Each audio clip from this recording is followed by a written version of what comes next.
5 ఏళ్ల క్రితం ఏం జరిగిందో ఆంధ్రప్రదేశ్లో ప్రతి ఇంటికి తెలుసు. అమ్మను చంపి బిడ్డను రోడ్డున పడేశారు. మీరందరూ నమ్మి ఆ బిడ్డను ఆయన చేతిలో పెట్టారు.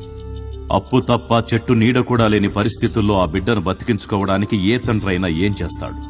రోడ్డున పడేసిన కేంద్రం వైపు చూశాడు. ప్రత్యేక హోదా ఇస్తాం రమ్మన్నారు. ఆశగా వెళ్తే సమస్యలున్నాయి, ఏ రాష్ట్రానికి హోదా ఇవ్వట్లేదు, హోదాకి సమాన స్థాయిలో ప్యాకేజ్ ఇస్తామన్నారు. అనుభవం లేని ప్రతిపక్షాలు ఆవేశపడుతున్నా 40 సంవత్సరాల రాజకీయ అనుభవంతో ఆలోచించాడు. ఇప్పుడు ప్రాణం కాపాడుకోవాలా, యుద్ధం చెయ్యాలా అని.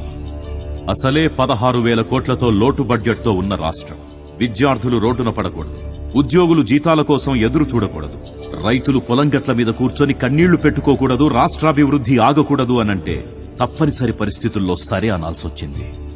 హోదాకి సమాన స్థాయిలో ప్యాకేజ్ అమలు కాకపోతే ఢిల్లీ గడ్డ మీదే హోదా కోసం నిలదీస్తా అని హెచ్చరించి మరీ ప్యాకేజీకి అంగీకరించారు.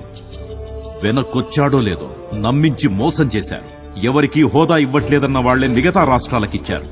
ఏంటిది అని చూస్తే ఆంధ్రులు తెలివైన వాళ్లు ఇస్తే ఎక్కడెదిగిపోతారో అని ప్రతి బడ్జెట్లోనూ అన్యాయమే, ప్రతి ప్యాకేజీలోనూ మోసమే. ఇన్ని జరిగినా సరే జనహితం కోరి అయ్యా మా రాష్ట్రం అప్పుడే పుట్టిన పురిటి బిడ్డ సాయం చెయ్యండని అభిమానం చంపుకొని 29 సార్లు ఢిల్లీ చుట్టూ తిరిగితే అవమానాలే తప్ప రెస్పాన్స్ లేదు. దాంతో రగిలిపోయాడు. రాష్ట్రాన్ని స్వశక్తితోనే ముందుకు తీసుకెళ్లాలి అని నడుం బిగించాడు.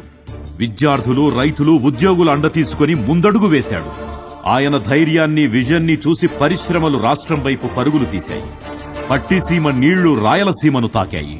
ప్రతి పథకం ప్రజల ఇంటి తలుపులు తట్టాయి.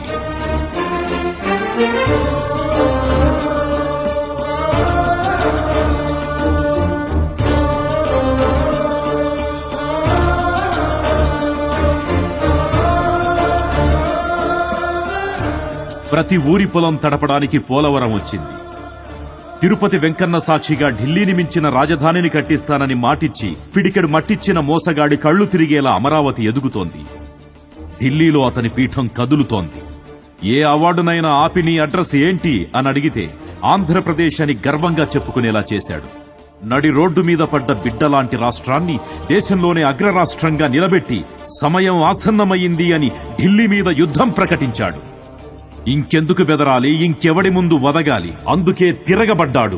ఆ రోజు బతకడానికి ప్యాకేజ్ అనేది అవసరం, కానీ మోసం చేశారు. అందుకే ప్రత్యేక హోదా నా హక్కు అని ఎదురు తిరిగాడు. ఆయన తీసుకున్నది యూటర్న్ కాదు, ప్రజల కోసం తీసుకున్న రైట్ టర్న్. దాంతో మన రాష్ట్రాన్ని దొక్కడానికి, మన నెత్తని ఎక్కడానికి, మన అభివృద్ధిని ఆపడానికి ఎన్నో శక్తులు, వ్యక్తులు, కోడి ఖర్చులు ఏకమవుతున్నాయి. అవమనండి, ఆ మోడీ వస్తే అదురుతామా, ఢిల్లీ వస్తే ఎదురుతామా, ఈ జైలు పక్షికి దడుస్తామా? అఘై అఘై అఘై ఐఎమ్ సేయింగ్, నేను తీసుకున్నది యూటర్న్ కాదు, రాష్ట్రాన్ని నిలబెట్టుకోవడానికి, నన్ను నమ్మిన ప్రజలు గెలిపించడానికి తీసుకున్న రైట్ టర్న్.